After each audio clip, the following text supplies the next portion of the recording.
Hello everybody, welcome back to another video. I'm hoping you guys are having a fantastic day. So today's upload, as you could tell by the title of this video, is not going to be anything May-like or spring-like. Today's the 1st of May, and that marks usually a warming time, a warming trend in the forecast. But this time around, at least for this May, this year 2020, it looks pretty chilly. There could be several waves of cooler air, downright cold air for May, and there possibly could even be some snow pretty far down to the south. Obviously not the south, but parts of the Midwest and into maybe the central Midwest. But mainly the upper Midwest. But yeah, it's gonna be a May cold outbreak. That's the least to say. I mean, I would call it honestly like a May polar vortex, because this is probably as cold as it's gonna get in May across parts of the country. You know, I don't think it's ever gotten colder. There probably been a couple of instances, but this is definitely something that's unprecedented, and the length of this is just insane. I mean, we've started seeing below average across April temperatures, and now we're just going to continue seeing below average well into May. Who knows? The summer may or may not be a below or above average.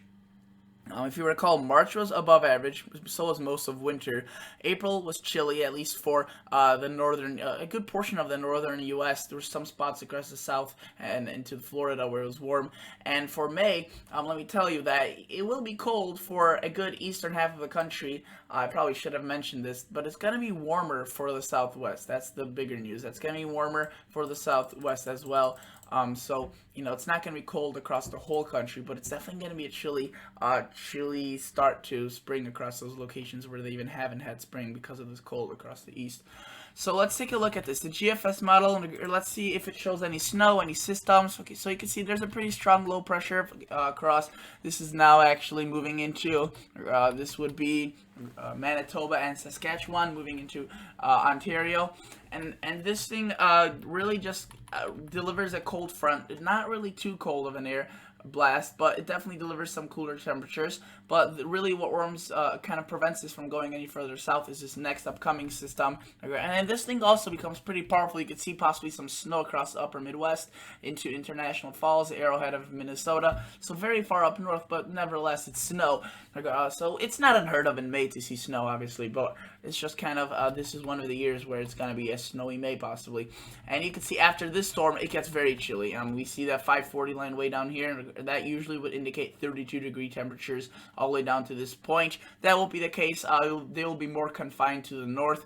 But I would say that as far as Chicago, the northern suburbs, northern Indiana, central Iowa could get into could get into the freezing temperatures, could get into frost and freezes. So it's definitely not good news for crops and for vegetation. It's definitely not good news at all, especially since it's coming at such a time frame where, you know, if it's the summer, if it's July and we see a cold outbreak, which doesn't happen too often, but if we do, it lowers down into the 60s, maybe the 50s, if that's, you know, if that's a really strong magnitude cool down. But you don't see frost. But it's still kind of this breakthrough where it's not July, but it's not where in March where you do get frost all the time. It's where like all the vegetation has already come out. It's nice and green.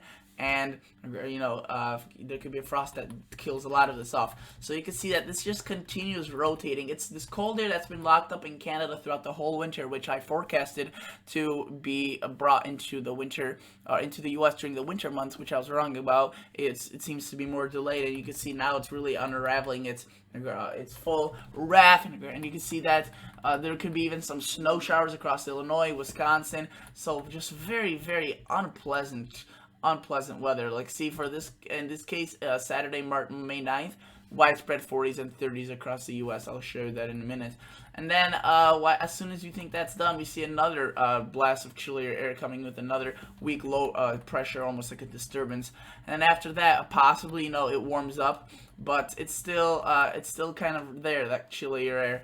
And again, it seems like parts of the Southwest, a good portion of the Southwest will be just absolutely in flames with this heat. I mean, it will be very hot, hundreds widespread, 90s as well. So let's look at the 2-meter temperature shaded, and let's take this one by one. Again, this is just one model. It's a GFS, but let me tell you, the GFS and the European have been in pretty good agreement all along here. It's not like where one is showing a warm scenario and one is showing a cold scenario. It's more like where one is showing a cold scenario, the other one is showing a colder scenario. And again, right now, I would say the GFS is showing slightly more cold air, but it's been generally more on the right side, so we kind of have to factor that in. It's been very consistent. European definitely does not didn't do a bad job either, but it's kind of all over the place, to be honest with you.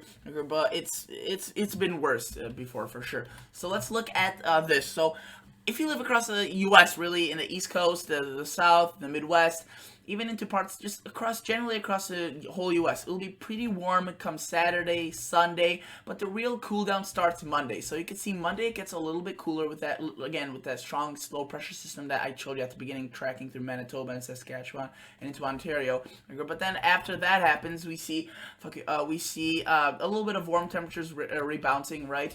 But again, it's followed by another. It's brought to you by another system, which you can see right there wrapped up. That would be some snow across the UP and the arrowhead of Minnesota, and you can see that that would bring a more severe, stronger blast of cool air. You could see many days, like see Tuesday, generally cooler, nothing too cold, but it's generally cooler. You can see 60s across the plains, but then 50s, 40s across the Great Lakes and into the Northeast. Then, as soon as we thought that's over, look at this.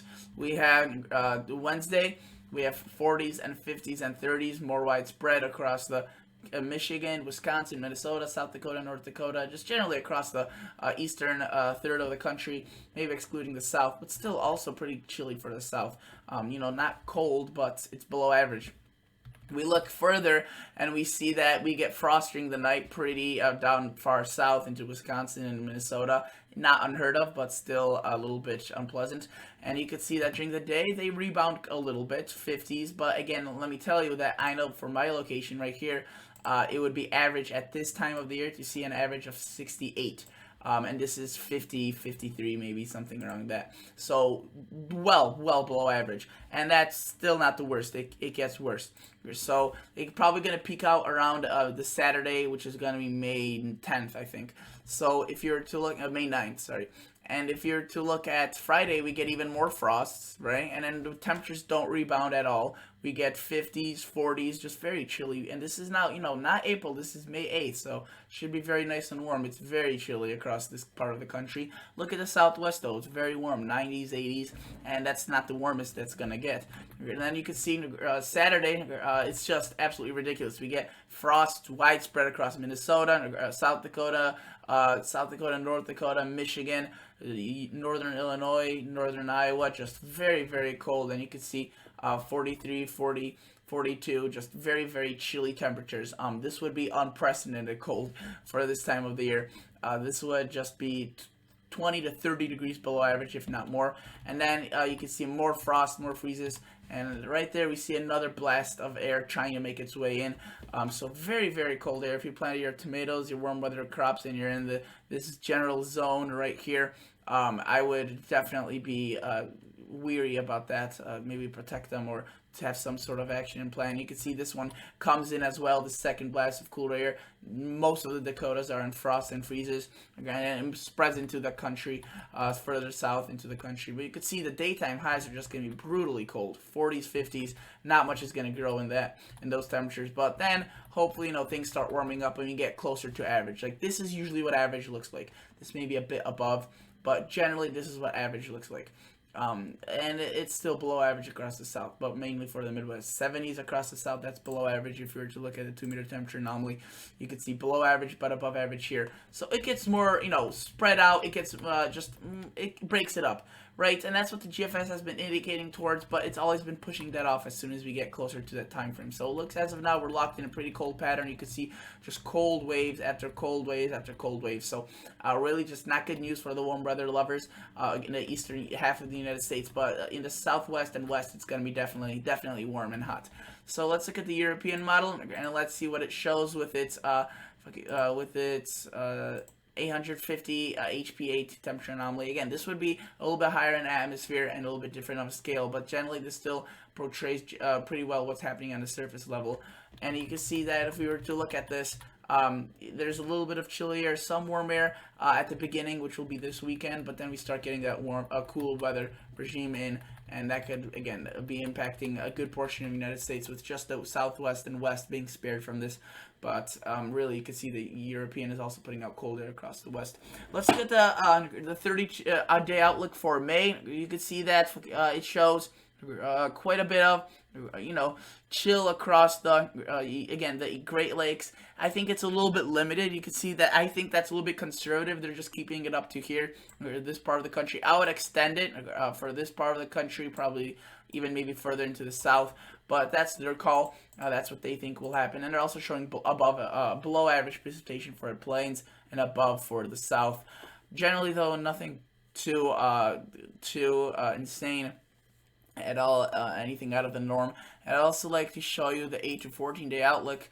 Well, let's look at the 3 to 4 week outlook, 16th through the 29th of May. Again, these things are generally, just not reliable. If you were to look at last week's 3 to 4 week outlook, from the 9th through the 22nd, it was warm across much of the country. Now it's showing cool. So whether or not they adjusted it or they're just, getting it wrong again, it's tough to tell. You can see they're showing cool temperatures across the eastern United States, the northeastern half or third or fourth.